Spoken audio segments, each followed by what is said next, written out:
Assalamualaikum warahmatullahi wabarakatuh.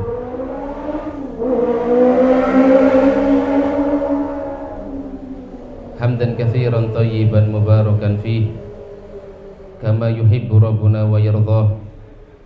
Asyhadu an la ilaha illallah wahdahu la syarika lah wa asyhadu anna Muhammadan abduhu wa rasuluh. Allahumma salli wa sallim wa barik ala Muhammad wa ala alihi wa ashabihi wa man tabi'ahum bi ihsanin ila yaumiddin, amma ba'd.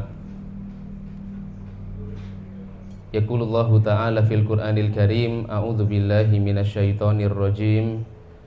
Ya ayyuhalladzina amanu taqullaha haqqa tuqatih wa la tamutunna illa wa antum muslimun. Fa inna asdaqal hadithi kitabullah wa khairal hadi hadiyu Muhammadin sallallahu alaihi wasallam wa syarral umuri muhdatsatuha fa inna kulla muhdatsatin fid dini bid'ah wa kulla bid'atin dhalalah wa kulla dhalalatin finnar. Ma'asyiral muslimin wal muslimat, a'azzani Allah wa iyyakum. Para hadirin yang semoga senantiasa dimuliakan oleh Allah Subhanahu wa taala. Yang pertama, syukur alhamdulillah. Marilah kita panjatkan kepada Allah Subhanahu wa taala atas segala nikmat-nikmat yang hari ini kita rasakan. Maka semoga kita termasuk di antara hamba-hamba Allah yang bersyukur, karena salah satu di antara ta'rif, salah satu di antara pengertian dari takwa adalah Allah itu yushkar wala yukfar. Allah itu wajib untuk disyukuri dan tidak boleh dikufuri. Dan dengan kita bersyukur kepada Allah Subhanahu wa taala, maka Allah memberikan janji Allah akan menambah nikmat-nikmat yang kita rasakan. La in syakartum la azidannakum wa la in kafartum inna adzabi lasyadid. Yang kedua, salawat serta salam marilah kita haturkan kepada qudwah hasanah kita, Nabiullah Muhammad sallallahu alaihi wasallam.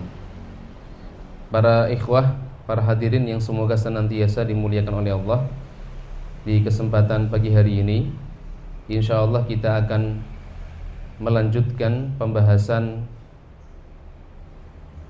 kitab Al-Kabair yang ditulis oleh Imam Adz-Dzahabi, dan insyaallah kita akan membahas bab tentang dosa zina. Namun sebelum itu perlu kita sampaikan bahwa pentingnya kita mengetahui apa saja yang termasuk Al-Kabair, termasuk dosa-dosa besar. Kenapa kita perlu mengetahui Al-Kabair? Kenapa kita perlu mengetahui dosa-dosa besar? Karena ketika kita melakukan dosa kecil atau as-shaghair, dosa-dosa kecil ini bisa dihapuskan oleh Allah atau diampuni oleh Allah dengan amal saleh yang kita kerjakan. Jadi tanpa kita minta, tanpa kita meminta ampun kepada Allah Subhanahu wa taala, maka Allah bisa mengampuni dosa-dosa kecil kita, yaitu dengan amal soleh yang kita kerjakan, dengan sholat kita, dengan sedekah kita, dengan tilawatul Quran kita, atau dengan ibadah-ibadah yang lain. Makanya Nabi SAW dalam satu hadisnya beliau mengatakan, wa'at bi'is sayyi'atal hasanata tamhuha. Iringilah keburukan-keburukan, iringilah perbuatan maksiat yang kamu kerjakan dengan kebaikan-kebaikan. Tamhuha, maka kebaikan-kebaikan itu akan menghapuskan kesalahan-kesalahanmu. Sehingga di sini kita bisa mengetahui bahwa amal soleh itu dia bisa menghapuskan dosa-dosa kecil kita, meskipun tanpa kita minta. Nah, sedangkan untuk al-kabair atau untuk dosa-dosa besar, kalau kita ingin dihapuskan kesalahan-kesalahan kita, maka caranya kita harus bertobat kepada Allah Subhanahu wa taala. Dan ketika kita mengetahui dosa-dosa besar, harapannya kita berusaha untuk menjauhi sejauh mungkin, tidak mendekati perbuatan-perbuatan dosa-dosa besar ini. Di dalam Al-Qur'an bahkan Allah memberikan jaminan, Bapak Ibu, kalau kita mampu untuk menghindari dosa-dosa besar, insya Allah kita akan diberikan jaminan masuk ke dalam surga. Allah mengatakan, in tajtanibu kaba'ira ma tunhauna anhu nukaffir ankum sayyi'atikum wa nudkhilkum mudkhalan karimah. Allah mengatakan, in tajtanibu kaba'ira ma tunhauna anhu. kalau kalian menjauhi al-kabair, menjauhi dosa-dosa besar, ma tunhauna anhu, yang dilarang atas kalian, nukaffir ankum sayyi'atikum. Kata Allah, kami akan hapuskan kesalahan-kesalahan kalian. Bahkan Allah mengatakan wa nudkhilkum mudkhalan karima, dan kami akan memasukkan kalian mudkhalan karima, ke tempat yang mulia. Maksudnya apa? Maksudnya Allah akan memasukkan kita ke dalam surga kalau kita bisa menjauhkan diri dari al-kabair atau dosa-dosa besar. Nah, di pertemuan sebelumnya sudah kita bahas dosa besar membunuh seorang muslim atau membunuh jiwa yang diharamkan. Nah, di kesempatan pagi hari ini insya Allah kita akan membahas tentang dosa zina. Baik. Di dalam kitab Al-Kabair, Imam Adz-Dzahabi beliau menyebutkan al-kabiratu tsaniyatu asyrah, dosa besar yang ke-12, az-zina wa ba'dhuhu akbaru itsman min ba'din. Beliau mengatakan dosa besar yang ke-12 adalah zina, wa ba'dhuhu, dan sebagian model zina, akbaru itsman min ba'din, lebih besar dosanya dari sebagian yang lain. Lebih besar dosanya dari sebagian yang lain. Nah, di dalam maudhu' atau judul yang diberikan oleh Imam Adz-Dzahabi, beliau menyampaikan bahwa dosa zina itu ada beberapa model, yang mana antara satu sama lain dosanya itu bisa berbeda. Ada yang dosanya sangat besar, ada yang lebih besar daripada itu, ada yang lebih besar lagi. Sehingga para ulama menjelaskan bahwa dosa zina itu adalah dosa yang bertingkat-tingkat. Dosanya tidak sama antara satu tingkatan dengan tingkatan yang lain. Dosanya bisa jadi berbeda. Sebagaimana dijelaskan oleh Imam Adz-Dzahabi, ya, bahwa ada dosa kalau kita berzina, atau ada orang yang dia berzina dengan istri tetangga dibandingkan dia berzina dengan perempuan yang lain. Maka dosa berzina dengan istri tetangga ini lebih besar dibandingkan dengan dosa berzina dengan perempuan yang dia bukan tetangganya. Bahkan Nabi SAW dalam satu hadis beliau mengatakan berzina dengan 10 orang perempuan itu lebih ringan dibandingkan berzina dengan istri tetangga. Ya, ini diantara contoh bahwa dosa zina itu tingkatannya berbeda-beda. Orang yang dia berzina dengan perempuan yang sudah menikah dibandingkan berzina dengan perempuan yang belum menikah, ini dosanya berbeda, bahkan hukumannya juga berbeda. Orang yang berzina dengan saudaranya dibandingkan dengan orang yang berzina dengan perempuan yang bukan saudaranya, ini dosanya pun berbeda. Orang yang berzina di bulan Ramadan dengan orang yang dia berzina di luar bulan Ramadan, ini pun juga konsekuensinya berbeda. Orang yang berzina di Haramain, di dua tempat yang Allah haramkan, dibandingkan dengan orang yang berzina di tempat-tempat yang biasa, dosanya juga berbeda. Orang yang berzina di masjid dibandingkan dengan orang yang berzina di luar masjid, ini pun dosanya berbeda. Nah, ini intinya apa? Intinya dosa zina itu bertingkat-tingkat. Dosa zina itu berbeda-beda tergantung dari bentuk zina seperti apa. Taib, para ikhwah yang Allah Ta'ala muliakan, di dalam kitab Al-Kabair, Imam Adz-Dzahabi mengatakan qala Adz-Dzahabi rahimahullahu taala, qala Allah taala. Imam Adz-Dzahabi beliau menuliskan firman Allah Subhanahu wa taala tentang larangan untuk melakukan perbuatan zina. Beliau menulis surat Al-Isra ayat ke-32. Beliau mengatakan, beliau membacakan firman Allah Subhanahu wa taala, qala Allah taala wala taqrabuz zina innahu kana fahishatan wa sa'a sabila. Allah berfirman wala taqrabuz zina, dan janganlah kalian mendekati perbuatan zina, innahu kana fahisyah, karena sesungguhnya perbuatan zina itu adalah perbuatan fahisyah, perbuatan yang sangat keji, wa sa'a sabila, dan satu jalan yang sangat buruk, jalan yang buruk. Nah, para ikhwah, Bapak Ibu yang Allah Ta'ala muliakan,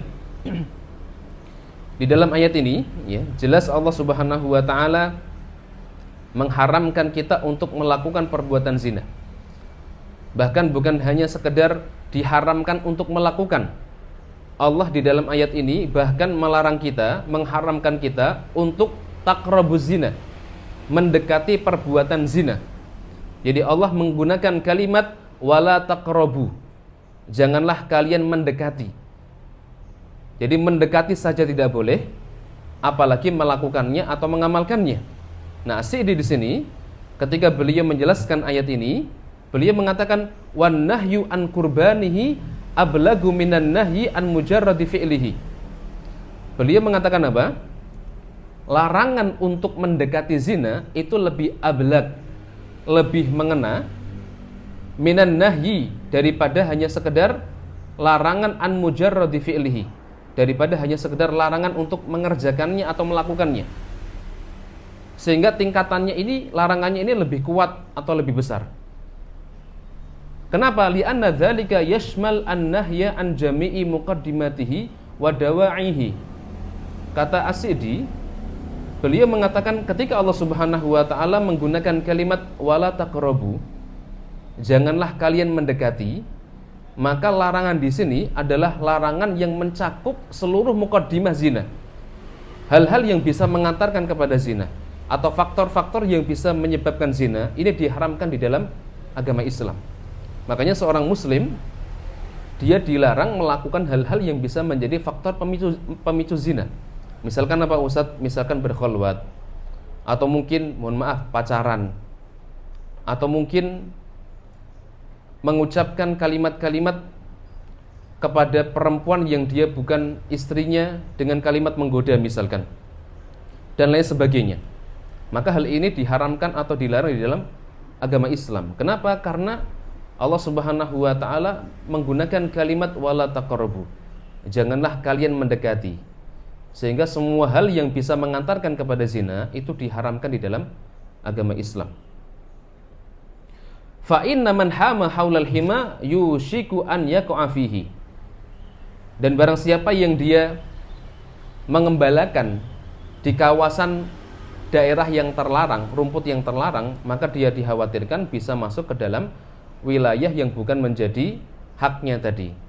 Ini beliau menggunakan hadis Nabi Shallallahu Alaihi Wasallam untuk mengingatkan kalau orang dia melakukan hal-hal yang bisa menjerumus kepada perbuatan zina, maka dikhawatirkan dia nanti bisa melakukan atau bisa terjebak dalam perbuatan zina seperti itu. Misalkan tadi pacaran atau berkholwat atau hal-hal yang lain seperti itu. Nah, para ikhwah, bapak ibu yang Allah Ta'ala muliakan, nah di dalam ayat yang tadi disampaikan oleh Imam Az-Zahabi, beliau mengutip firman Allah Subhanahu wa taala wala taqrabuz zina innahu kana fahisyah wa sa'a sabila. Nah, di dalam ayat ini Allah Subhanahu wa taala menunjukkan bahwa perbuatan zina itu adalah perbuatan yang dia bisa menyebabkan pelakunya terkena dosa besar. Kenapa? Karena Allah Subhanahu wa taala mensifati perbuatan zina dengan dua sifat. Apa itu? Di dalam ayat ini Allah mensifati perbuatan zina dengan fahisyah. Yang pertama, Allah mensifati dengan perbuatan fahisyah. Zina itu adalah perbuatan fahisyah. Zina itu adalah perbuatan yang keji. Apa itu fahisyah? Fahisyah itu artinya adalah maksiat yang sangat buruk, yang dia buruk secara syariat, buruk secara akal, dan buruk secara fitrah manusia.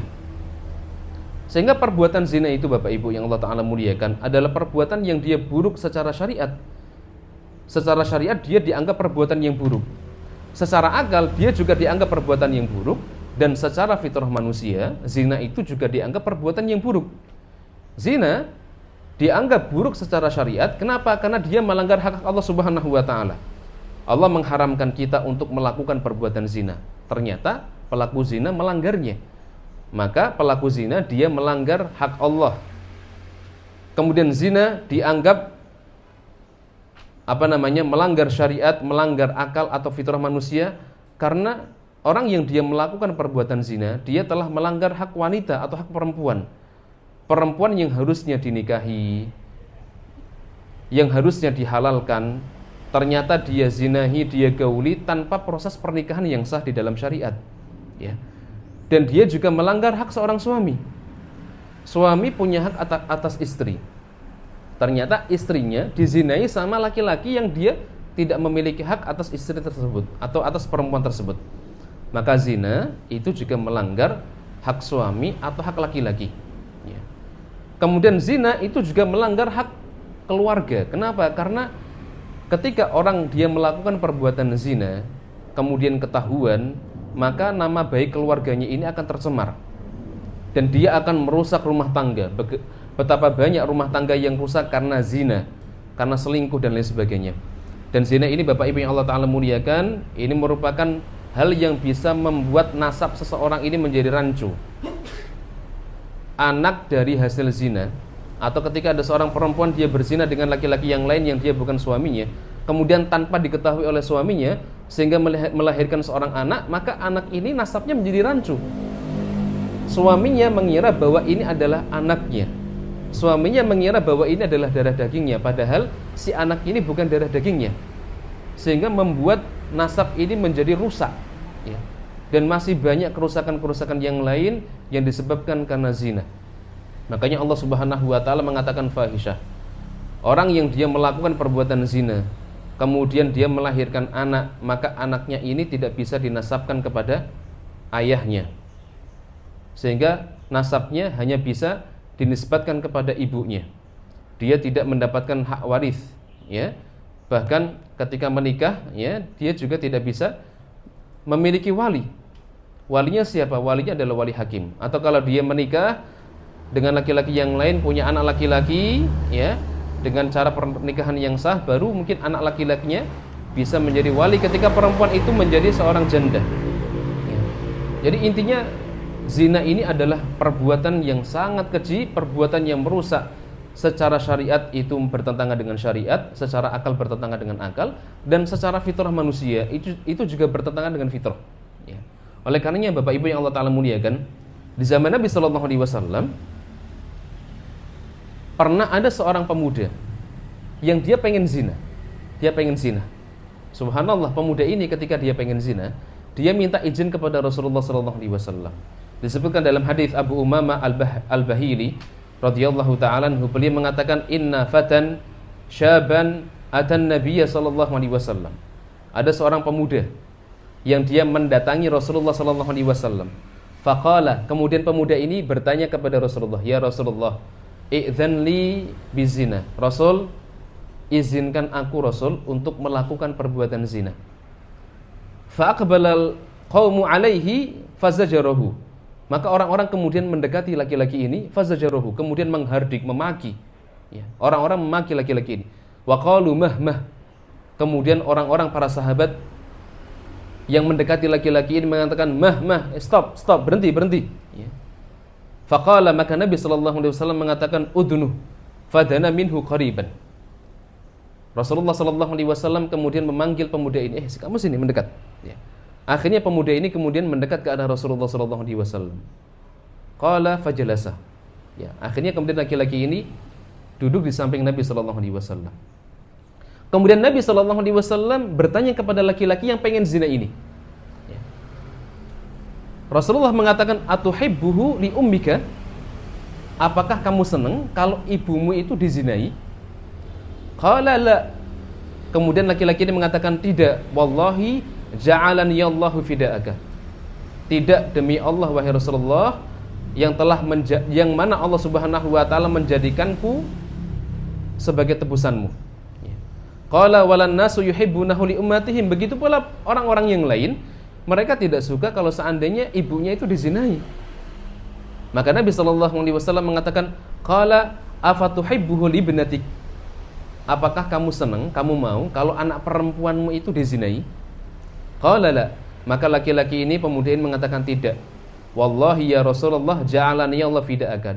Tidak, demi Allah wahai Rasulullah, demi zat yang telah menjadikanku sebagai tebusanmu. Qala wallahi qala walan nasu yuhibbunahu li banatihim.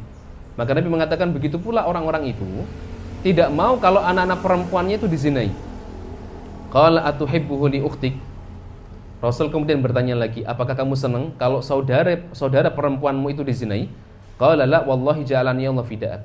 Maka laki-laki ini mengatakan tidak, demi zat yang telah menjadikanku sebagai tebusanmu. Intinya, secara fitrah manusia Manusia itu tahu bahwa zina itu adalah perbuatan yang tidak baik. Manusia itu tahu bahwa zina itu adalah perbuatan yang buruk, ya.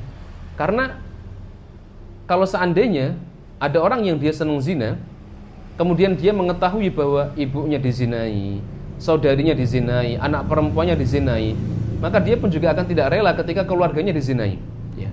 Maka setelah Nabi SAW berbincang-bincang dengan pemuda ini, Rasulullah SAW kemudian meletakkan tangannya di pemuda ini, ya. Kemudian Nabi SAW mendoakan pemuda ini, Allahumma ghfir dzambahu wa tahhir qalbahu wa hassin farjahu. Nabi SAW mengatakan, ya Allah, ampunilah dosa pemuda ini, ya Allah, bersihkanlah hatinya, ya Allah, dan jagalah kemaluannya. Maka setelah itu pemuda ini tidak pernah tertarik lagi untuk melakukan perbuatan zina seperti itu. Jadi subhanallah, ya, Bapak Ibu yang Allah Ta'ala muliakan. Jadi secara fitrah manusia, zina itu adalah perbuatan buruk. Secara syariat, zina itu melanggar syariat. Secara hak anak Adam, zina itu melanggar hak suami. Zina itu melanggar hak keluarga dari perempuan atau hak dari laki-laki, ya. Ini pensifatan Allah yang pertama di dalam Al-Quranul Karim, bahwa zina itu adalah perbuatan fahisyah. Kemudian yang kedua, Allah Subhanahu wa Ta'ala mensifati perbuatan zina dengan sa'asabila, wasa'asabila. Zina itu adalah jalan yang terburuk. Zina itu adalah jalan yang terburuk untuk bisa memasukkan orang ke dalam neraka. Untuk bisa memasukkan orang ke dalam neraka. Makanya di dalam banyak riwayat disebutkan bagaimana di antara neraka yang paling bawah, ya, neraka yang paling bawah itu adalah nerakanya para pezina. Bahkan disebutkan dalam riwayat yang lain, ya, bahwa neraka yang isinya para pezina itu baunya begitu busuknya, luar biasa, lebih busuk dibandingkan dengan neraka-neraka yang lain, seperti itu, ya. Nah, para ikhwah yang Allah Ta'ala muliakan, kemudian berikutnya Imam Az-Zahabi beliau mengatakan, wa qala Allah Ta'ala, beliau menyebut firman Allah Subhanahu wa Ta'ala surat Al-Furqan ayat ke-68. Beliau menyebut atau mengutip firman Allah Subhanahu wa Ta'ala surat Al-Furqan ayat ke-68. Walladzina la yad'una ma'allahi ilahan akhar wa la yaqtulun nafsal lati harramallahu illa bil haqq wa la yaznun wa man yaf'al dzalika yalqa athama. Al-ayah. Allah Ta'ala berfirman, walladzina la yad'una ma'allahi ilahan akhar, dan orang-orang yang tidak menyembah Allah, dan orang-orang yang tidak, dan orang-orang yang dia tidak menyembah Tuhan yang lain beserta Allah, wala yaqtulunan nafsal lati haramallahu illa bil haqq, dan tidak membunuh jiwa yang diharamkan oleh Allah kecuali dengan cara yang benar, wala yaznun, dan orang-orang yang dia tidak berzina, wa may yaf'al dzalika yalqa athama, barang siapa yang melakukan hal yang demikian, yalqa athama, niscaya dia mendapatkan balasan atas dosanya. Nah, Bapak Ibu yang Allah Ta'ala muliakan, di dalam surat Al-Furqan ayat ke-68 ini, Allah menyebutkan ada 3 al-kabair. Allah menyebutkan ada 3 dosa besar. Yang pertama, Allah menyebutkan dosa syirik. Dosa syirik. Dosa syirik ini adalah akbarul kabair, dosa yang paling besar di antara dosa-dosa besar. Yang kedua, Allah Subhanahu wa Ta'ala menyebutkan al-kabair yang kedua adalah membunuh jiwa yang diharamkan. Dan yang ketiga, Allah Subhanahu wa Ta'ala menyebutkan dosa zina. Allah menggandengkan ketiga dosa ini, Bapak Ibu yang Allah Ta'ala muliakan, dalam satu ayat. Salah satunya adalah dosa melakukan perbuatan zina. Nah, Imam Al-Qurtubi ketika beliau menjelaskan ayat ini di dalam tafsirnya, beliau mengatakan, dallat hadhil ayah ala annahu laisa ba'dal kufri a'dham min qatlin nafsi bi ghairil haqq thumma zina. Imam Al-Qurtubi beliau mengatakan apa? Dallat hadhil ayah, ayat ini menunjukkan ala annahu, bahwasanya laisa ba'dal kufri a'dham, tidak ada dosa setelah syirik yang lebih besar dosanya min qatlin nafsi bi ghairil haq, daripada dosa membunuh jiwa yang diharamkan. Jadi setelah dosa syirik, kata Imam Al-Qurtubi, dosa yang paling besar adalah dosa membunuh jiwa yang diharamkan, membunuh seorang muslim misalkan. Tsumma zina, setelah itu baru kemudian dosa apa? Dosa zina. Ya. Jadi dosa di zina ini, kata Imam Al-Qurtubi, dia masuk 3 dosa yang paling besar bahayanya, yang paling besar dosanya. Setelah syirik, kemudian membunuh, baru yang ketiga adalah zina. Ustadz, bagaimana dengan hadis Ustadz bahwa Rasulullah SAW menyampaikan dalam hadisnya riba itu ada 72 tingkatan. Rasul mengatakan ar-riba ithnani wa sab'una baban. Riba itu ada 72 pintu, kata Rasulullah. Adnaha mithlu ityanir rajuli ummahu. Tingkatan yang paling dasar, tingkatan yang paling rendah itu dosanya sama seperti dosa seorang pemuda atau seorang laki-laki yang dia zina sama ibunya. Berarti riba ini lebih besar dosanya Ustaz daripada zina. Tayyib, Bapak Ibu yang Allah Ta'ala muliakan, ternyata hadis yang masyhur ini, ya, yang selama ini kita dengar ini, status atau derajat hadisnya adalah hadis yang dhaif. Hadisnya adalah hadis yang dhaif. Sehingga, ya, Imam Al-Qurtubi beliau menempatkan zina ini masuk big 3 mungkin ya, 3 terbesar. Setelah syirik, kemudian membunuh, baru kemudian apa? Zina, seperti itu. Ya. Taib. Dan kalau kita melihat, ya, di antara dosa-dosa besar yang pelakunya itu boleh untuk, boleh untuk dihukum bunuh. Di antaranya adalah dosa syirik atau murtad, kemudian dosa membunuh, dan juga dosa zina. Ya. Nabi SAW dalam satu hadisnya beliau mengatakan, la yahillu damu imri'in muslim illa bi ihda thalathin. Tidak halal darah seorang muslim kecuali dengan salah satu di antara 3 sebab.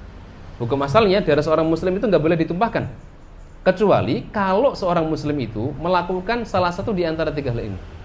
Ya. La yahillu damu imri'in muslim illa bi ihda thalathin. Yang pertama apa? At-thayyibu zani. Yang pertama adalah orang yang dia sudah thayyib, sudah menikah, muhson atau muhsonah, zani, dia berzina, maka dia boleh dibunuh dengan cara dirajam. Yang kedua siapa? Yang kedua adalah wan nafsu bin nafsi. Orang yang dia membunuh jiwa dengan sengaja, membunuh seorang muslim, maka balasannya adalah kisos. Yang ketiga adalah at-tariku lidinihi al-mufariqu lil jamaah. Orang yang dia keluar dari agama Islam, murtad, artinya dia syirik, melakukan kesyirikan, ya, maka dia bisa dihukum bunuh. Nah, 3 hal ini atau 3 dosa ini adalah 3 yang pelakunya halal darahnya, boleh dibunuh. Tapi tentunya prosesnya itu didasarkan aturan-aturan atau syariat-syariat yang dipraktikkan di dalam sebuah negara. Sehingga nggak boleh asal sembarangan kalau ada orang zina langsung dibunuh, ya, ada orang yang dia murtad kemudian langsung dibunuh, ya. Prosesnya panjang, harus ada qadhi, harus ada hakim, dan negara itu adalah negara yang berdasarkan syariat Islam, ya, begitu. Nah, berikutnya para ikhwah yang Allah Ta'ala muliakan, Imam Az-Zahabi beliau berkata, beliau mengutip firman Allah Subhanahu wa taala, wa qala Allah Ta'ala az-zaniyatu waz-zani fajlidu kulla wahidin minhuma mi'ata jaldah wala ta'khudkum bihima ra'fatun fi dinillah. Surat An-Nur ayat kedua. Allah Subhanahu wa taala berfirman, az-zaniyatu waz-zani, perempuan-perempuan yang berzina, waz-zani, dan laki-laki yang berzina, fajlidu kulla wahidin minhuma mi'ata jaldah, maka jilidlah, deralah tiap-tiap seseorang dari keduanya mi'ata jaldah, dengan 100 kali cambukan. Wala ta'khudkum bihima ra'fatun fi dinillah, dan janganlah kalian berbelas kasih kepada keduanya, mencegah kamu untuk menjalankan agama Allah Subhanahu wa ta'ala. Nah, Bapak Ibu yang Allah Ta'ala muliakan, kalau kita perhatikan di dalam surat An-Nur ayat kedua ini, yang Allah sebut pertama kali siapa? Zani atau zaniyah? Zaniyah. Yang pertama kali Allah sebutkan adalah az-zaniyah, perempuan yang berzina, baru kemudian laki-laki. Kenapa Allah Subhanahu wa taala menyebutkan perempuan pezina dulu baru laki-laki? Kenapa, Bapak Ibu? Ya. Kenapa? Ada yang mengatakan, termasuk di antaranya Imam Al-Qurtubi, ya, beliau mengatakan kenapa yang disebut adalah az-zaniyah? Karena lakop atau gelar pezina itu umumnya dinisbatkan kepada laki-laki atau perempuan? Umumnya perempuan kan, umumnya lakop pezina atau gelar pezina itu dinisbatkan kepada perempuan. Meskipun betul ada laki-laki pezina, tapi pezina itu identik dengan perempuan. Imam Al-Qurtubi mengatakan seperti itu. Ada yang mengatakan apa? Ada yang mengatakan yang menjadi sumber zina itu adalah perempuan. Kalau laki-laki pengen ngajak perempuan zina, asalkan perempuannya itu menutup rapat-rapat pintu zina, tidak mau, ya, kemudian menjauh, menolak, maka zina ini tidak akan terjadi. Ini di antara pendapat para ulama. Ada yang mengatakan praktek zina di zaman Nabi SAW atau di zaman jahiliyah yang paling menjadi sumber zina itu adalah perempuan. Kalau kita baca kitab Ar-Rahiqul Makhtum, Bapak Ibu yang Allah Ta'ala muliakan, yang ditulis oleh Syekh Shafi Rahman Al-Mubarakfuri, beliau menulis bagaimana model-model pernikahan di zaman jahiliyah, model-model zina di zaman jahiliyah. Modelnya macam-macam, termasuk diantaranya adalah ada seorang perempuan, ya, yang dia berzina dengan 10 orang laki-laki. Ini diantara bentuk pernikahannya, berzina dengan kurang lebih 10 orang laki-laki atau 9 orang laki-laki, zina, ya. Kemudian apa? Setelah itu dia hamil. Ketika dia hamil, dia kumpulkan seluruh laki-laki ketika dia sudah melahirkan, ya, yang pernah zina sama dia, dikumpulkan semua. Maka nanti dia akan melihat ini bayinya paling mirip dengan siapa. Kalau paling mirip dengan nomor 5, oh berarti kamu bapaknya, dan dia harus siap menjadi bapak, ya. Ini diantara bentuk zina di zaman jahiliyah. Kemudian ada bentuk yang lain. Bentuknya bagaimana, Ustaz? Ada perempuan yang dia sudah bersuami, kemudian perempuan ini minta izin kepada suaminya untuk zina dengan orang yang dia memiliki darah biru, bangsawan. Jadi dia zina dengan orang yang memiliki darah biru atau bangsawan. Kemudian setelah itu dia hamil. Setelah hamil dia punya anak. Nah, anaknya ini akhirnya punya darah apa? Darah biru juga. Ini diantara model zina yang dulu pernah terjadi di zaman jahiliyah, ya. Kemudian ada model zina di mana perempuan dia masang bendera di depan rumahnya. Setiap laki-laki dia boleh masuk, ya. Kemudian dia akan nulis siapa laki-laki yang sudah pernah zina sama dia, ditulis semua. Setelah dia hamil, melahirkan, kemudian diundi nanti. Diundi. Oh, yang keluar namanya Pak Fulan misalkan. Maka Pak Fulan ini yang nanti harus bertanggung jawab menjadi ayah dari si anak ini, ya. Ini diantara bentuk perzinahan atau pernikahan yang terjadi di zaman jahiliyah, begitu. Jadi betul-betul faktornya itu adalah perempuan di zaman itu, nggih. Makanya Allah Subhanahu wa taala menyebut kalimat az-zaniyatu, perempuan pezina, wazani, dan laki-laki pezina. Nah, para ikhwah yang Allah Ta'ala muliakan, sebenarnya di dalam hukuman bagi pezina, kalau tadi disebutkan di dalam surat An-Nur ayat kedua, hukuman bagi pezina itu dicambuk sebanyak 100 kali cambukan. Sebenarnya proses hukuman bagi pezina ini ada beberapa kali tahapan. Sebelum sampai nanti pezina yang dia belum menikah dia dihukum cambuk 100 kali, yang dia sudah menikah kemudian melakukan hubungan suami istri dihukum rajam. Sebenarnya sebelum itu ada tahapan-tahapan yang lain. Tahapan yang pertama Pak Ustadz, hukuman bagi pezina di zaman Nabi SAW itu adalah dikurung di rumah sampai dia mati. Dihukum di rumah, dikurung di rumah atau ditahan di rumah sampai dia meninggal dunia. Sebagaimana yang telah disebutkan oleh Allah Subhanahu wa taala, wallati ya'tinal fahishata min nisaikum fastashhidu 'alaihinna arba'atan minkum fa in syahidu fa amsikuhunna fil buyut hatta yatawaffahunnal maut aw yaj'alallahu lahunna sabila. Allah mengatakan para wanita yang dia melakukan perbuatan zina di antara wanita-wanita kalian, fastashhidu 'alaihinna arba'atan minkum, maka mintalah saksi 4 orang di antara kalian. Fa in syahidu, kalau mereka sudah memberikan saksi, fa amsikuhunna fil buyut hatta yatawafahunnal maut. Kalau ada 4 orang saksi, maka tahanlah wanita yang berzina itu di rumah mereka hatta yatawafahunnal maut, sampai perempuan itu menemui ajal, sampai mereka mati. Au yaj'alallahu lahunna sabila, atau Allah memberikan keputusan yang lain untuk dirinya. Surat An-Nisa ayat ke-15 ya. Ini diantara dalil yang menunjukkan bahwa dulu itu sebelum dicambuk, sebelum dirajam, ada hukuman untuk para perempuan pezina dengan cara dipenjara, dihukum, dikurung di rumah sampai dia meninggal dunia. Kemudian yang kedua, tahapan yang kedua, yaitu dengan cara dihina, dicela, diganggu, ya, dimaki-maki, ya. Atau bahkan ada yang mengatakan dipukuli pakai sandal, ya. Ini hukuman yang kedua, tahapan yang kedua, dan itu disebutkan oleh Allah di dalam surat An-Nisa ayat ke-16.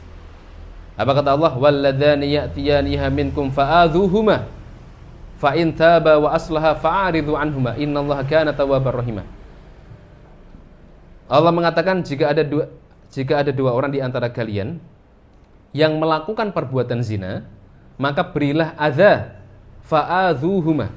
Berilah keduanya adza. Adza itu artinya gangguan, nggih. Fa in taba wa aslaha fa'aridhu anhuma. Kalau keduanya bertobat kepada Allah, memperbaiki dirinya, fa'aridhu anhuma, maka biarkanlah mereka. Innallaha kana tawwabar rahima.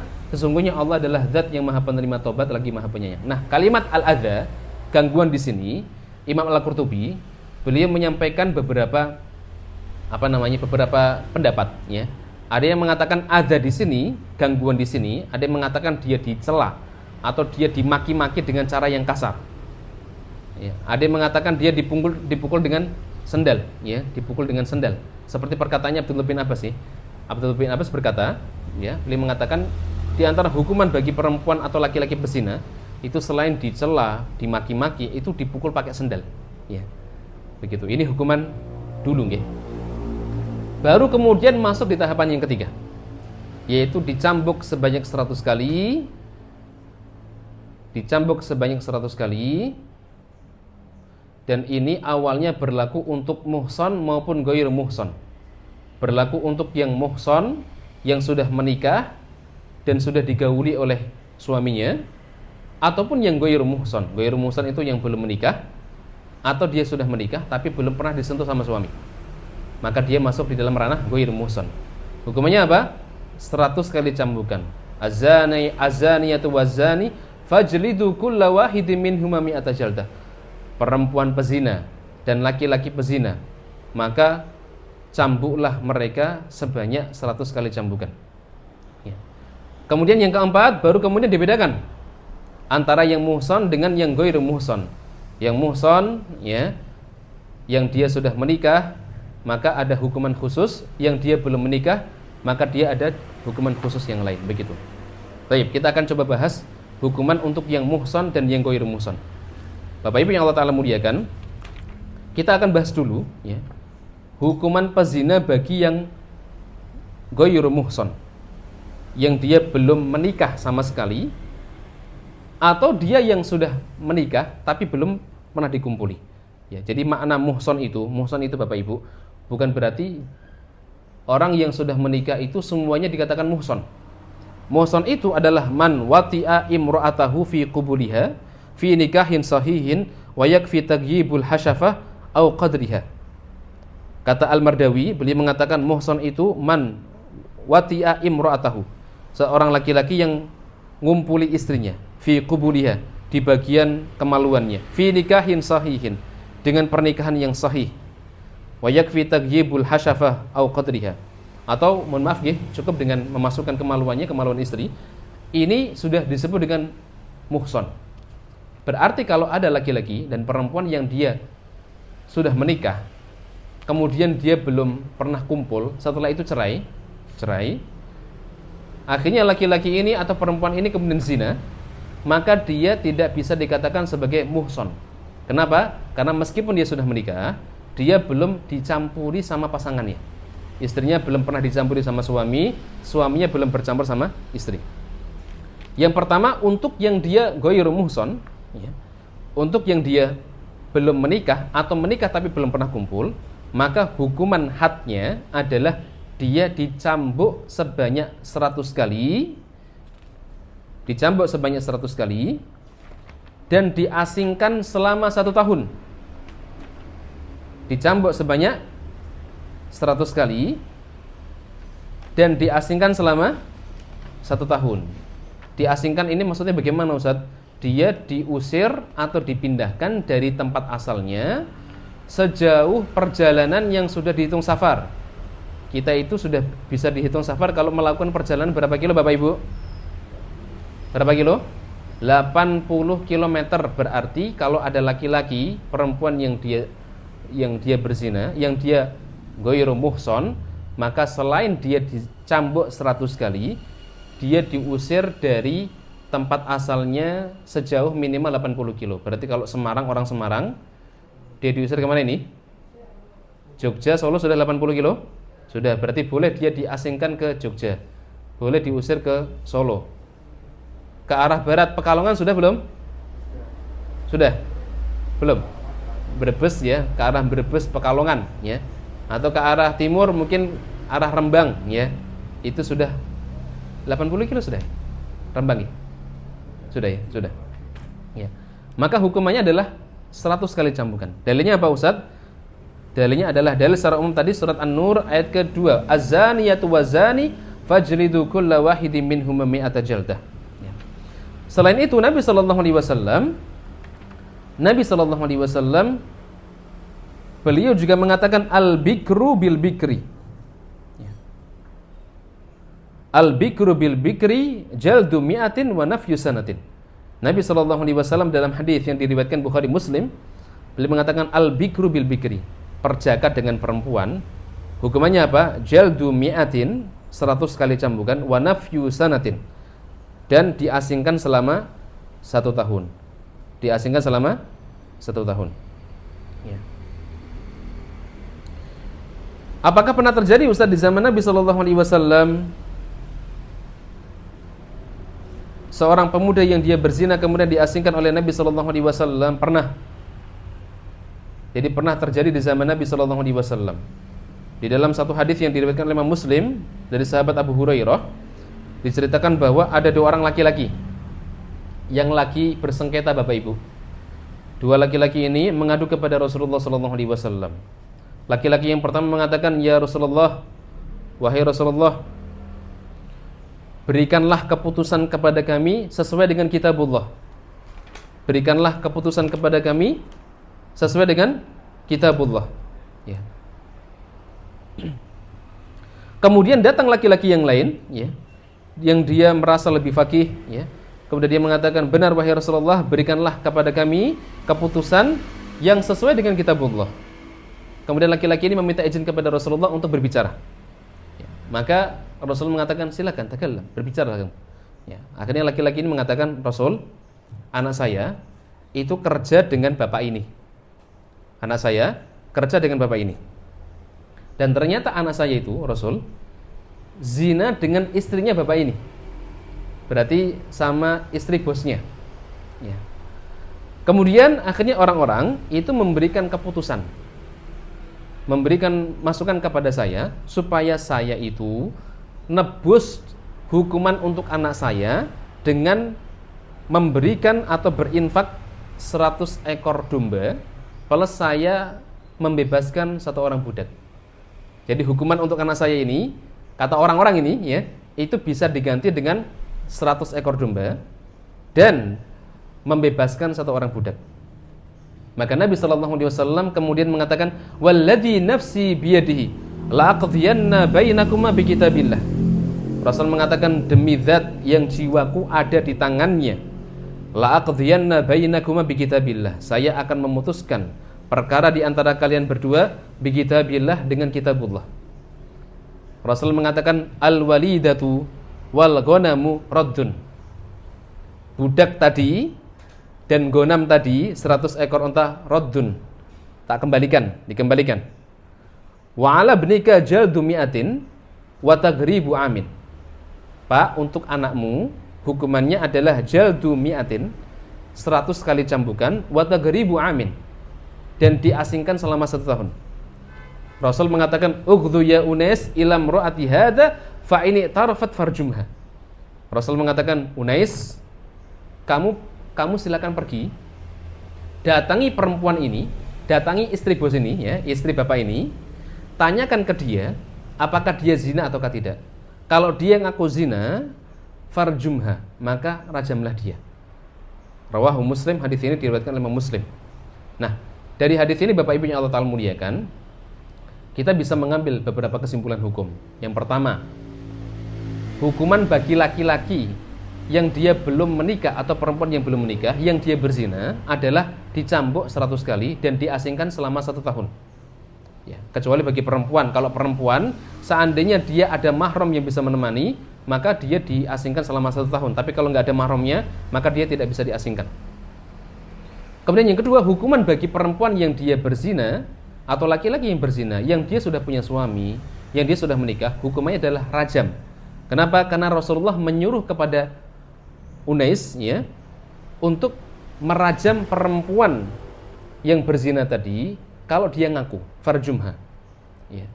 Yang ketiga, kata para ulama, kalau seandainya ada 2 orang, yang pertama ngaku zina, Bapak Ibu, laki-laki dan perempuan, yang pertama ngaku zina, yang kedua itu nggak boleh langsung dihukumi zina, maka dia harus ditanya dulu, kamu bener nggak zina sama fulan? Kalau dia ngaku zina baru dihukum. Tapi kalau dia tidak ngaku zina, maka jangan dihukum. Yang dihukum siapa? Yang dihukum yang ngaku zina. Berarti hanya laki-laki tadi. Kenapa? Karena Nabi SAW beliau memerintahkan kepada Unais untuk nanyain dulu.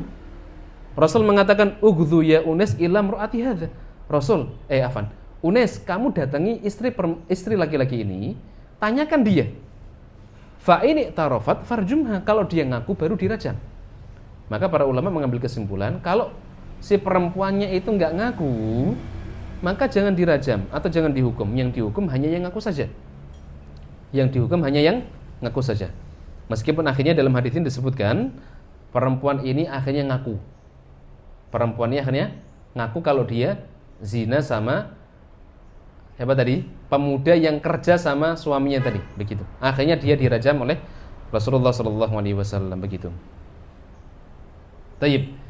Ini hukuman bagi laki-laki atau perempuan yang dia ghairu muhson, yang dia belum menikah atau dia sudah menikah tapi belum kumpul sama suaminya, kumpul sama istrinya, maka dia tidak dihukum rajam tapi dihukum cambuk 100 kali dan diasingkan selama 1 tahun. Nah, kemudian berikutnya ada hukuman untuk yang muhson. Hukuman pezina yang dia muhson. Siapa itu muhson? Muhson tadi sudah kita sampaikan, ya. Man wati'a imra'atahu fi kubuliha. Laki-laki yang dia pernah atau sudah menggauli istrinya fi kubuliha, di area kemaluannya, fi nikahin sahihin, dengan pernikahan yang sahih, pernikahan yang benar, begitu. Nah, apa hukumannya? Bapak Ibu yang Allah Ta'ala muliakan, sebelum kita membahas hukuman bagi laki-laki atau perempuan yang dia muhson, kemudian dia berzina, perlu kita pahamkan bahwa hukuman untuk yang muhson ini baru bisa ditegakkan kalau terpenuhi syarat-syarat sebagai berikut. Apa syarat-syaratnya, Ustaz? 1. Terjadi persenggamaan, ya, atau hubungan melalui jalur depan atau melalui kemaluan. Yang kedua, perzinahannya itu terjadi ketika dia sudah menikah dengan akad yang sah. Yang sah. Kemudian yang ketiga, ketika terjadi perzinahan, laki-laki dan perempuan itu sama-sama dewasa, kemudian merdeka dan berakal. Sehingga ya, kalau seandainya dia budak, maka dia tidak bisa dihukumi dengan hukuman sama seperti muhson. Ya. Ini diantara syarat-syarat yang harus dipenuhi. Nah, hukumannya apa, Ustaz? Bagi perempuan atau laki-laki yang dia sudah muhson kemudian berzina. Nah, Bapak Ibu yang Allah Ta'ala muliakan, hukuman bagi pezina yang dia sudah menikah dengan pernikahan yang sah, ya, maka dia dihukum rajam. dia dihukum rajam. Apa itu rajam? Hukum rajam itu adalah hukuman dengan cara dilempar pakai batu. Dilempar pakai batu sampai mati, sampai meninggal dunia. Ada yang dengan cara diikat di masjid, ya. Dulu di zaman Nabi SAW, Ma'is bin Malik pernah dirajam. Tapi pada waktu itu dirajamnya beliau itu diikat di tiang masjid, ya. Ada yang kemudian ditanam di tanah, ya, sedada atau seperut ke atas sedikit, kemudian dilempari pakai batu. Dan batu yang dilempar itu bukan batu yang gede sekali lempar langsung mati, bukan, ya. Dan juga bukan kerikil-kerikil kecil yang nggak mati-mati, ya. Tapi kurang lebih besarnya sekepalan tangan atau lebih besar sedikit. Supaya apa? Supaya dia tidak langsung mati dan dia bisa merasakan rasa sakit sebagaimana dia juga merasakan ladzatuz zina. Kelezatan ketika dia berzina. Ketika dia zina, dia merasakan kenikmatan di seluruh anggota tubuhnya. Maka ini dilempari pakai batu, di antara hikmahnya kata para ulama, supaya dia merasakan rasa sakit di seluruh tubuhnya, sebagaimana dia juga merasakan kelezatan di seluruh anggota tubuhnya pada saat dia berzina. Nah, ini hukumannya. Ya. Ini hukuman untuk berzina. Nah, Bapak Ibu yang Allah Ta'ala muliakan, ini hukuman untuk pezina yang dia sudah muhsan. Dalilnya apa Ustaz? Bahwa orang yang dia berzina, yang dia sudah muhsan, hukumannya rajam. Padahal di dalam Al-Quranul Karim itu tidak ada penyebutan atau disebutkan pelaku zina yang dia sudah menikah itu dia dihukum rajam. Coba jangan cari Bapak Ibu, di Al-Quran itu tidak ada, ya, hukuman untuk yang dia muhson, ya, pezina yang dia sudah menikah, dia dihukum rajam, ya. Di Al-Quran tidak ada. Terus dalilnya di mana Ustaz? Dalilnya adalah firman Allah Subhanahu wa taala yang sudah dimansuh. Jadi ayatnya sudah mansuh, tapi hukumnya masih berlaku. Ayatnya sudah dimansuh, tapi hukumnya masih berlaku. Ya. Apa ayatnya? Allah Subhanahu wa taala berfirman, "Asy-syaikhu wa syaikhatu idza zanaya farjumuha albattah." Atau farjumuha naklan. Asy-syaikhu wa syaikhatu idza zanaya farjumuha nakalan. Farjumuha nakalam minallah wallahu azizun hakim. Allah mengatakan orang yang sudah tua, yang sudah dewasa, baik laki-laki maupun perempuan, idza zanaya, ketika keduanya berzina, farjumuha, maka rajamlah keduanya, nakalam minallah, sebagai hukuman dari Allah, wallahu azizun hakim. Allah Maha Aziz, Allah Maha Perkasa, Hakim, dan Allah Maha Bijaksana. Ini ayatnya, meskipun ayatnya ini dimansuh, tapi hukumnya itu masih berlaku. Buktinya apa Ustadz? Hukumnya itu masih berlaku. Buktinya adalah hadis yang sudah diriwayatkan secara mutawatir. Nabi SAW merajam beberapa sahabat atau sahabiyah ketika beliau masih hidup. Ketika sahabat atau sahabiyah itu berzina pada saat kondisinya dia sudah menikah. Begitu. Ini hadisnya mutawatir. Begitu nggih? Nah, tapi Bapak Ibu yang Allah Ta'ala muliakan, dan itu dikuatkan dengan perkataan dari sahabat Umar bin Khattab radhiyallahu ta'ala anhu. Umar bin Khattab radhiyallahu ta'ala anhu, beliau mengatakan dalam satu qaulnya, "Innallaha ba'atha Muhammadan." Sesungguhnya Allah Subhanahu wa taala telah mengutus Muhammad bil haq, dengan kebenaran. Wa anzala alaihi alkitab. Dan Allah menurunkan kepada beliau Alkitab, Al-Qur'an. Fakana mimma anzalallahu ayatul rajmi. Umar bin Khattab kemudian mengatakan di antara ayat yang pernah diturunkan kepada Nabi sallallahu alaihi wasallam adalah ayatul rajmi, ayat rajam. Faqara'naha wa aqalnaha wa wa'ainaha. Umar bin Khattab mengatakan kami bertilawah membacanya, kami memahaminya, kami menghayatinya. Rajama Rasulullah sallallahu alaihi wasallam wa rajamna ba'dahu. Umar bin Khattab mengatakan Rasul, beliau mempraktekkan rajam dan kami pun juga mempraktekannya. Ya. Mana tadi? Fa akhsha in tala bin nasi zamanun an yaqula qail wallahi ma najidu ayatar rajmi fi kitabillah. Subhanallah. Umar bin Khattab mengatakan fa akhsha, maka saya takut, saya khawatir, in tala bin nas zamanun an yaqula qail. Ketika zaman itu sudah berganti, ya, orang-orang itu akan mengatakan apa? Wallahi ma najidu ayat rajmi, demi Allah kami enggak dapat ayat tentang rajam fi kitabillah di dalam Al-Qur'an. Fayudhillu bitarki faridatin anzalallahu ta'ala. Anzalallahu ta'ala. Ya. Sampai seterusnya ya. Kemudian beliau mengatakan idza qamatil bayyinah aw kana al-habal aw al-i'tiraf ya. Umar bin Khattab kemudian mengatakan bahwa praktek zina itu praktek rajam itu bisa diterapkan ya ketika bisa dipraktekkan melalui 3 hal ini. Yang pertama adalah melalui al-bayyinah, melalui persaksian. Yang kedua adalah melalui al-habal, bukti kehamilan. Yang ketiga adalah al-i'tiraf, pengakuan. Nah, ini yang akan kita bahas ini ya. Nah, Bapak Ibu yang Allah Ta'ala muliakan, jadi seseorang dia bisa terkena hukuman rajam atau bisa terkena hukuman mati ketika dia berzina melalui 3 cara. Yang pertama adalah melalui al-bayyinah, melalui 4 orang saksi. Yang kedua adalah melalui bukti kehamilan perempuan itu. Mungkin dia perempuan yang sudah punya suami, suaminya melaut ke luar negeri, nggak pernah disentuh, tiba-tiba pulang setelah 1 tahun kok hamil. Berarti kan ini bukti kalau perempuan itu apa? Zina kan? Ya. Kan nggak mungkin tiba-tiba langsung hamil sendiri. Ya. Atau yang ketiga melalui al-i'tiraf, pengakuan. Nah, kita akan bahas dari yang pertama, al-bayyinah, ya. Yang pertama adalah melalui al-bayyinah atau melalui syahadah, melalui saksi, melalui persaksian. Nah, para ikhwah yang Allah Ta'ala muliakan,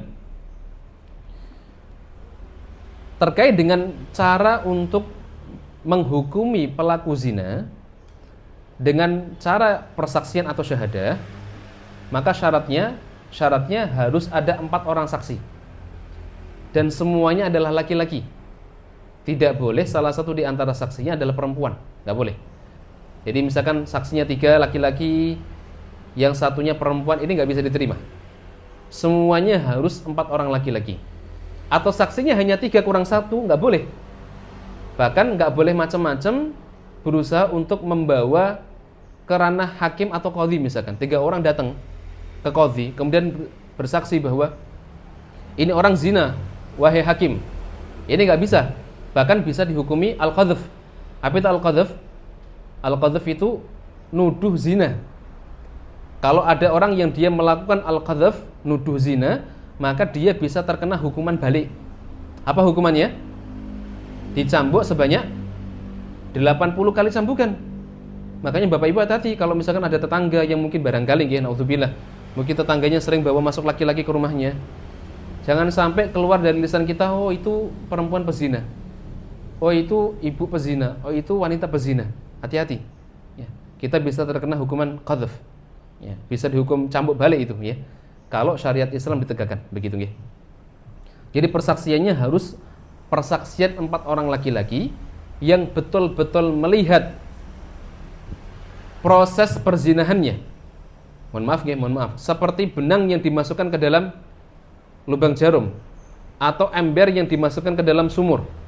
Betul-betul melihat. Kalau hanya sekedar samar-samar atau bayangan tok misalkan, ini nggak bisa. Ya. Subhanallah, ini cara Allah Subhanahu wa Ta'ala untuk menjaga darah seorang muslim itu Bapak Ibu, itu tidak murah ya.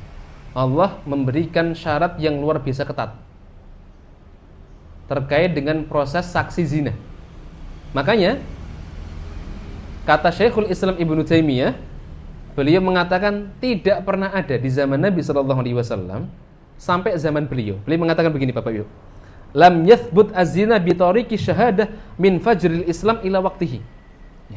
Di dalam syarah Asy-Syarhul Mumti', Syekh Utsaimin mengutip perkataan dari Syekhul Islam Ibnu Taimiyah. Beliau mengatakan lam yathbut az-zina bi tariqi syahadah. Belum pernah ditetapkan zina dengan cara syahadah, dengan cara persaksian min fajril Islam ila waqtihi. Dari zaman awal Islam ila waqtihi sampai zamannya Syekhul Islam Ibnu Taimiyah, belum pernah ada. Wa innama thabata bi tariqil iqrar li anna syahada su'bah. Kata Syekh Utsaimin, beliau mengatakan akan tetapi hukuman zina di zaman itu zaman Nabi sampai zamannya Syekhul Islam Ibnu Taimiyah itu ditetapkan bitorikil iqrar, dengan cara ngaku. Kenapa? Li'anna syahada so'bah, karena persaksian itu sangat so'bah, sulitnya luar biasa. Subhanallah ya. Cara Allah untuk menjaga darah seorang muslim itu dengan cara yang luar biasa ketat. Makanya kalau seandainya hari ini ada orang yang khawatir ketika syariat Islam itu ditegakkan di negara kita, khawatir kalau banyak orang yang nanti dihukum rajam, ternyata proses untuk menentukan ini orang dirajam ataukah tidak itu luar biasa ketat, nggak bisa sembarangan ya. Ini cara yang pertama, yaitu melalui syahada atau al-bayyinah, saksi. Yang kedua adalah melalui bukti hamil atau bukti kehamilan. Jadi ada perempuan yang dia mungkin tidak punya suami, tiba-tiba hamil. Berarti kan perempuan ini apa? Zina. Atau ada seorang perempuan, dia punya suami, suaminya pergi, ya. Atau suaminya mungkin kena penyakit yang tidak mungkin dia bisa membuahi istrinya, tiba-tiba istrinya hamil. Maka yang seperti ini termasuk di antara cara yang sah untuk menghukum seseorang melakukan perbuatan zina, seperti itu. Dan itu pernah terjadi di zaman Nabi sallallahu alaihi wasallam, ya. Pernah terjadi di zaman Nabi sallallahu alaihi wasallam, yaitu kisah tentang perempuan Ghamidiyah, ya. Di zaman Nabi sallallahu alaihi wasallam ada perempuan Ghamidiyah yang dia ngaku zina kepada Rasulullah sallallahu alaihi wasallam. Perempuan ini kemudian menunjukkan kepada Rasulullah, Rasul, ini saya hamil, Rasul. Saya hamil, ya. Dan hamil saya ini karena proses perzinahan. Ya. Akhirnya perempuan ini meminta kepada Nabi sallallahu alaihi wasallam supaya ditegakkan had, ya. Ini sekaligus dia juga ngaku, ya, melalui proses ikrar, ya. Jadi ikrar dia ngaku plus ada bukti dia hamil, begitu, ya. Ya. Tapi nanti akan kita kita sambung kisahnya di poin yang ketiga, yaitu melalui cara al-i'tiraf, pengakuan atau ikrar. Jadi cara untuk menghukum seseorang itu dihukumi zina, cara yang ketiga adalah melalui al-i'tiraf atau melalui ikrar, melalui pengakuan. Jadi orang dia ngaku bahwa dirinya zina, ya. Dan di zaman Nabi sallallahu alaihi wasallam yang paling banyak itu melalui proses i'tiraf atau ikrar. Dia ngaku, begitu. Contohnya apa, Ustaz? Contohnya tadi perempuan Ghamidiyah. Ada perempuan dari Ghamidiyah yang dia ngaku dia zina. Rasul zina itu, Rasul. Saya zina, Rasul. Bahkan dia mendatangkan bukti bahwa dia sudah hamil, ya. Dan dia meminta kepada Nabi sallallahu alaihi wasallam untuk dihukum rajam. Akan tetapi Rasulullah sallallahu alaihi wasallam meminta kepada perempuan ini untuk kamu pulang ke rumah, tunggu sampai bayimu lahir. Nah, setelah bayinya lahir, perempuan ini kemudian mendatangi Nabi sallallahu alaihi wasallam minta dirajam. Rasul pun memberikan uzur supaya perempuan ini menyusui anaknya. Sampai kemudian setelah selesai disusui, kemudian perempuan ini mendatangi Nabi sallallahu alaihi wasallam minta dirajam. Akhirnya perempuan Ghamidiyah ini dirajam oleh Rasulullah dan para sahabat. Ketika perempuan ini dirajam, Nabi sallallahu alaihi wasallam menyolati perempuan ini, perempuan pezina ini. Nah, Umar bin Khattab yang melihat Nabi sallallahu alaihi wasallam mensolatkan perempuan pezina ini, maka Umar kemudian mempertanyakan perbuatan Nabi sallallahu alaihi wasallam. Maka Rasul mengatakan, laqad tabat taubatan law qusimat baina sab'ina min ahli al-Madinah lawasi'atuhum. Wa hal wajadta taubatan afdal min an jadat bi nafsiha lillahi ta'ala. Ya. Rasulullah sallallahu alaihi wasallam mengatakan, laqad tabat taubatan, sungguh dia telah bertobat kepada Allah, lau qusimat baina sab'ina min ahli al-Madinah lawasi'atuhum. Kalau seandainya, kata Rasulullah, tobatnya perempuan ini dibagi-bagi ke 70 orang penduduk Madinah, lawasi'atuhum, maka tobatnya pasti akan mencukupi mereka semua. Rasul mengatakan, adakah tobat yang lebih utama, yang lebih afdol dibandingkan menyerahkan nyawanya kepada Allah Subhanahu wa taala dengan ikhlas? Ini salah satu di antara pujian Nabi sallallahu alaihi wasallam kepada perempuan Ghamidiyah ini, karena dia pengen tobat dengan cara mensucikan dirinya, menyerahkan jiwanya kepada Allah, dihukum rajam, dan Allah Subhanahu wa taala kemudian menerima tobatnya insyaallah, ya. Ini contoh yang pertama, yaitu proses hukuman rajam melalui al-i'tiraf atau iqrar. Contoh yang kedua adalah contoh Ma'is bin Malik, Bapak Ibu yang Allah taala muliakan. Jadi ternyata di zaman Nabi sallallahu alaihi wasallam ada sahabat Nabi yang bernama Ma'is bin Malik. Ma'is bin Malik, beliau pernah melakukan perbuatan zina. Beliau melakukan perbuatan zina. Ya. Jadi Ma'is bin Malik ini mendatangi Nabi sallallahu alaihi wasallam, "Ata rajulun minal muslimin Rasulullah sallallahu alaihi wasallam wa huwa fil masjid." Fanadahu. Jadi Ma'is bin Malik kemudian mendatangi Nabi sallallahu alaihi wasallam yang pada waktu itu Rasul itu ada di masjid.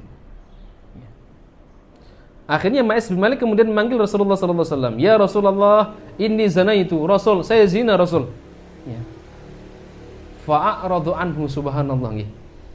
Ketika Ma'is bin Malik ngaku zina, Rasul disebutkan dalam hadis ini, fa'aradu anhu. Rasul berpaling dari Ma'is bin Malik. Jadi Rasul malah pergi. Ya. Fatana hatil qa'a wajhi.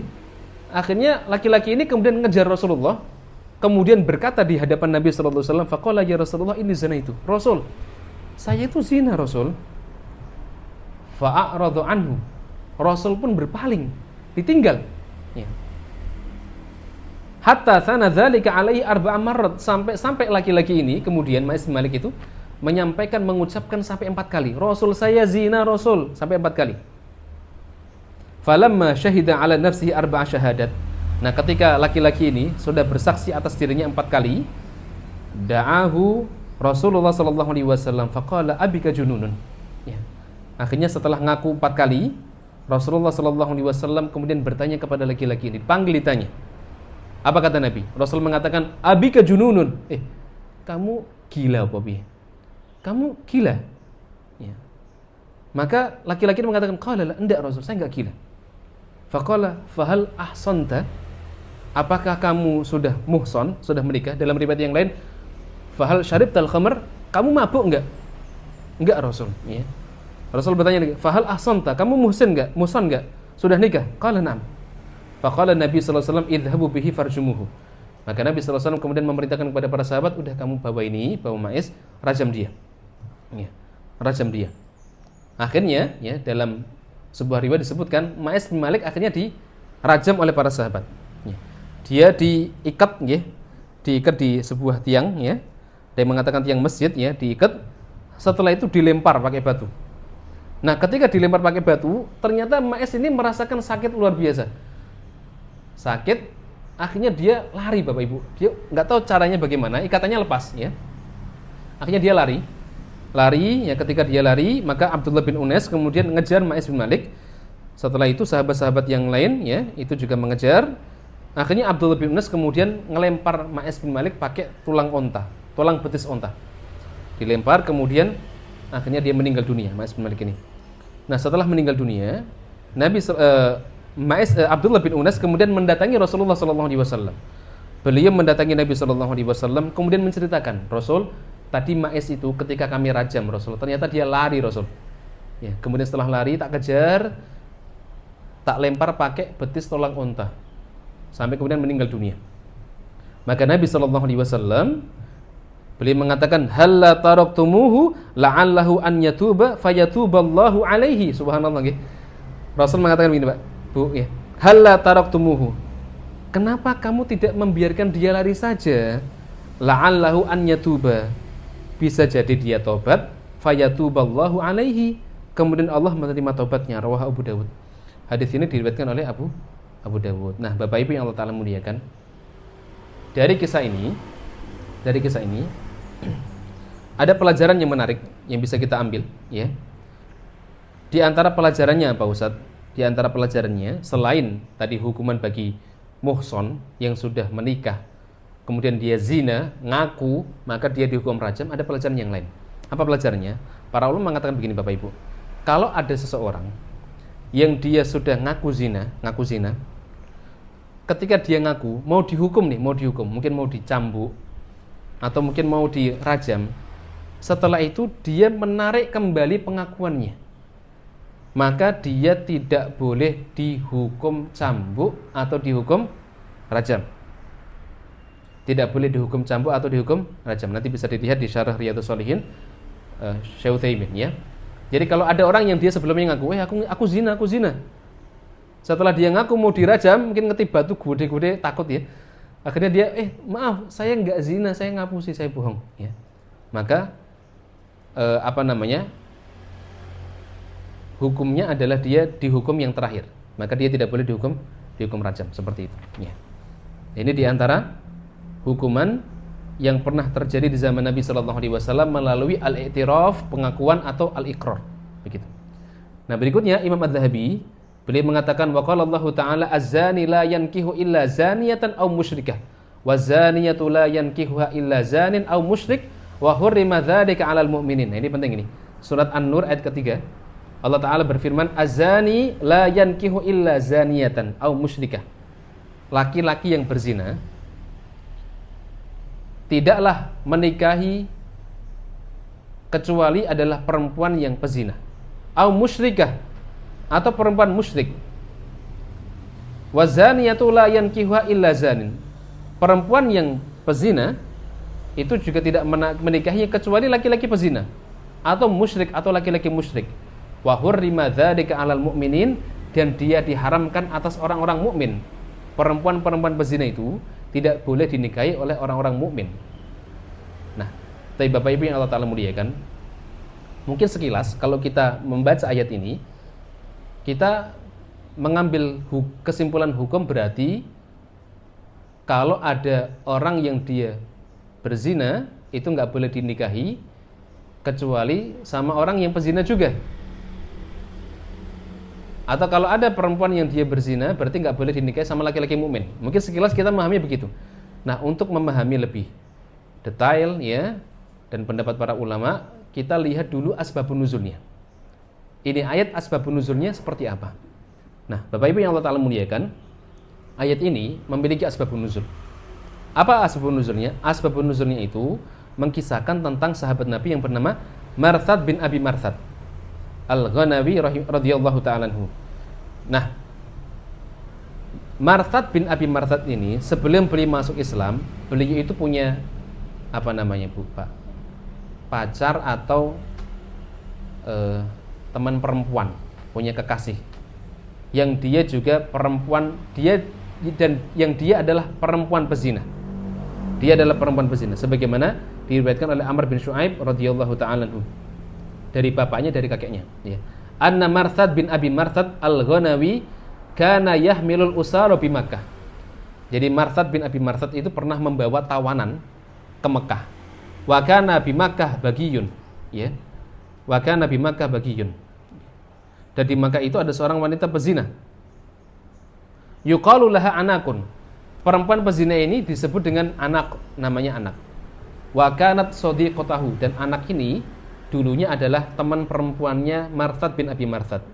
Qala, dia mengatakan, ji'tu ilan Nabi sallallahu alaihi wasallam faqultu ya Rasulullah ankihu anakon. Ya. Akhirnya Marthad ini dia mendatangi Nabi sallallahu alaihi wasallam. Ketika dia mendatangi Nabi, faqultu, dia mengatakan kepada Rasulullah, ya Rasulullah ankihu anakon. Rasul, tolong nikahkan saya Rasul dengan anak ini Rasul, dengan perempuan ini Rasul. Faqala fasakata anni. Akhirnya Rasulullah SAW kemudian beliau tidak langsung menjawab. Rasul terdiam.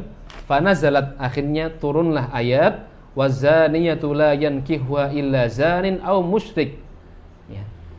Perempuan pezina tidaklah menikahinya kecuali laki-laki pezina atau musyrik atau laki-laki musyrik. Fada'ani faqara'aha alayya. Akhirnya Nabi kemudian memanggil Marthad ya, setelah itu dibacakanlah ayat ini.